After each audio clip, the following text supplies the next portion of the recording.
El término transformar hace referencia a tres operaciones muy básicas, pero que tendremos que usar continuamente en 3D Studio Max, que son las operaciones de mover, de rotar y de escalar. Para verlas un poco más en profundidad, previamente voy a dibujar un plano y vamos a dibujar también una tetera.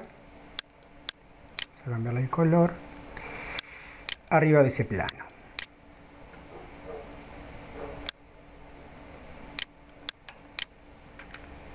Estas tres operaciones las vamos a poder realizar de diferentes formas. Una de ellas va a ser a través del gizmo, o sea, este icono que vemos aquí. Cuando estamos en el comando mover, el gizmo será este que vemos aquí. Cuando estamos en el comando de girar, el gizmo va a ser este otro. Y cuando estemos escalando, vamos a tener este tercer gizmo para realizar las operaciones. El gizmo de transformación es algo que podemos ocultar o volver a visualizar pulsando la tecla X. Vamos a comenzar por el primero de ellos, el comando de mover, que podemos seleccionarlo o podemos pulsar la tecla W. Este gizmo tiene tres ejes, el X, el Y y el Z, y para desplazar el objeto en la dirección de alguno de esos ejes, primero hacemos clic en ese eje y al tomarlo del eje solamente vamos a poderlo desplazar en esa dirección. Si lo quisiéramos desplazar en un plano, entonces deberíamos tomarlo del rectangulito definido en el plano correspondiente. O sea, si lo queremos mover en el plano XY, lo tomamos de aquí y podemos simultáneamente moverlo en X e Y. Si quisiéramos moverlo en X y Z, lo tomamos de este otro. Y si lo quisiéramos mover en el plano ZY, lo tomamos de este que está por aquí. Para rotar el objeto podemos ir al icono que ya mostrábamos o podemos pulsar la tecla E. El gizmo de giro o de rotación va a tener tres órbitas: la amarilla para girar sobre el eje X, la verde para girar sobre el eje Y o la azul para girar sobre el eje Z. Además de ellas tenemos dos círculos, el interior y el exterior. El interior, si lo tomamos de ahí, nos va a permitir girar en cualquier sentido, sobre todos los ejes a un mismo tiempo, y el exterior nos permite girarlo sobre un eje perpendicular a la vista actual.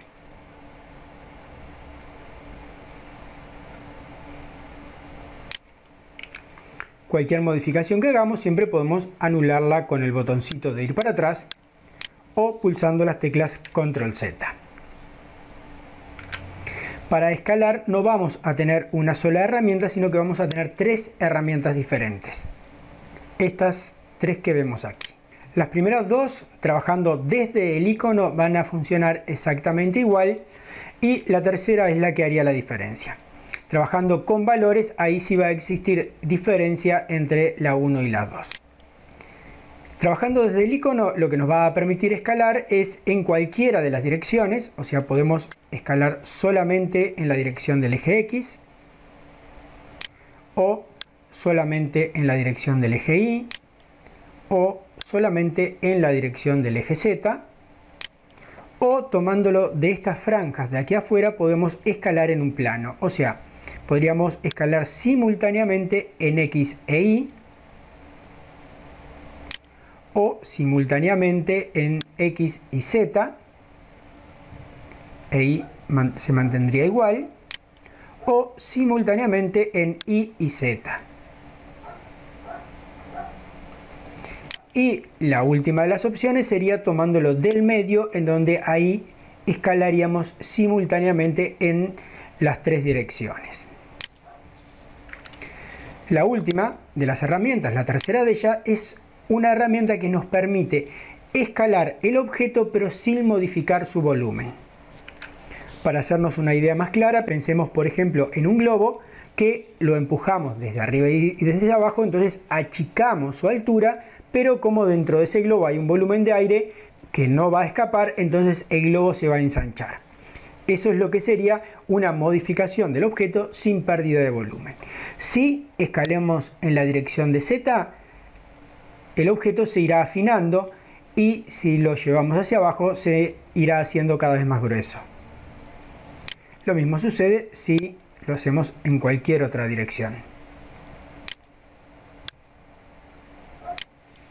Esta va a ser una herramienta muy útil para la parte de animación si queremos dar un efecto de que un cuerpo es plástico y al chocar contra algo se aplasta un poco para después picar nuevamente hacia arriba. Y por supuesto tenemos las mismas opciones que en el comando de escalar, la posibilidad de escalar simultáneamente en X e Y. Entonces si ensanchamos X e Y se achica la altura, y si achicamos X y Y crece la altura del objeto. Y lo mismo sucedería con los otros planos, y en este caso la que no va a estar habilitada es la del centro, porque ahí no habría pérdida de volumen, sino que sería agrandar todo o achicar todo. Por lo tanto, en el centro no podemos utilizar esta herramienta. Si bien en AutoCAD estamos acostumbrados a trabajar con mucha precisión y todo tenemos que darle medidas, no va a ser así cuando vengamos a 3D Studio Max. No va a suceder lo mismo en Max, ya que muchas operaciones las vamos a ir haciendo al tanteo. Por ejemplo, cuando ubicamos al sol, o cuando buscamos un punto de vista, o sobre todo en la parte de animación, en donde las cosas las vamos a ir modificando al mismo tiempo que la vamos viendo y no vamos a trabajar con precisión. En esos casos, el trabajar con estos gizmos va a ser una opción muy válida. Pero obviamente también va a existir de lo otro, los casos en donde sí tenemos que trabajar con precisión.